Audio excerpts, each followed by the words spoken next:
Hi everyone, I am Joselle Tablizo, BSN 2D, and this is my project in logic. So let's start in defining what is logic.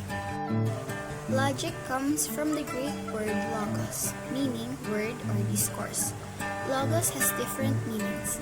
It is defined as the science of correct thinking of the study of the principles and criteria of a valid argument. More specifically, logic attempts to distinguish sound or good reasoning from unsound or bad reasoning. It can be observed that some people confused critical thinking with logic or logical thinking. So now let's define what critical thinking is. Critical thinking is understood as the ability to analyze objectively a given fact or issue to form a sound judgment. Therefore, it is the ability to think clearly and rationally. So there are different types of logic, and these are material object, formal object, deductive logic, and inductive logic. When it comes to formation of concepts and terms, the human mind generally operates in the following sequence: sensation by the five senses, imagination, image making, apprehension or intellection, then verbalization, oral or written. So now let's define judgment and proposition. Judgment means accepting one idea and rejecting the other. This is to show that one of the basic factors in making a judgment is the presence of two concepts or ideas from which the mind has to choose. Judgment is only in the mind. Judgment should be expressed with the use of words either through speaking or writing to make it sensible to man. This judgment expressed in writing or speaking is called a proposition. In other words, proposition is a judgment being expressed, or it is an expression of judgment. So let's come now to categorical proposition. A categorical proposition expresses the relations with complete clarity, is one that is in standard form, or it is one that expresses the objective identity or non-identity of a concept with another in an absolute manner without any condition or alternative.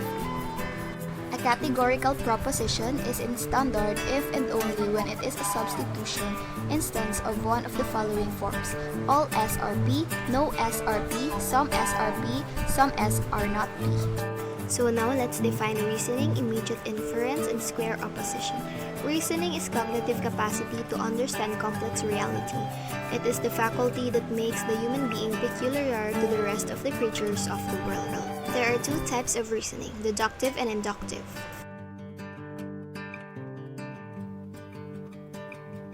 Inference involves drawing out the conclusion from the antecedent. In drawing out the conclusion, two other types of inferences may be considered: immediate and mediate inference. Logical opposition is the relationship between two propositions having the same subject and the same predicate, but differ when it comes to quality and quantity, or both quantity and quality. This process infers from the known proposition, such as proposition that is already assumed to be true or false, to its opposite proposition.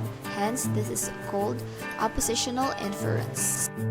Logical equivalence is the formulation of a new proposition by interchanging the subject and the predicate of a given proposition, or by using or removing negatives. It is an inference in which the meaning of the original proposition is made clear in the second by the use and removal of negatives, and interchanging the position of the subject and predicate of the original proposition. Logical equivalence or education has four methods: conversion, aversion, contraposition, and inversion. Let's come now to categorical syllogism. So it is a syllogism in which the proposition is all categorical. It is a complex logical unit made up of terms and propositions. Here are the structural elements of categorical syllogism. Basic propositions in a categorical syllogism: major premise, minor premise, and conclusion. Basic terms in a categorical syllogism: major term, minor term, and middle term. Now let's define figure and mood. As applied in a categorical syllogism, a figure is the arrangement of the middle term in the premises, while mood refers to the classification of the two premises and conclusions as A, E, I, and O. What I have learned in this subject and how to apply it. The syntax and systematics of propositional logic are covered in formal logic. as well as the use of tables to evaluate validity and natural deduction of arguments. My experience gained in this topic can be applied to natural language arguments in discussions, editorials, speech, journals, and other venues, as well as in everyday conversation with people. This also aids in the detection of fallacy, which is particularly useful now that we have an online learning environment. I am certain that I can recall and be familiar with the various lessons and skills that this topic teaches me. That's all. Thank you!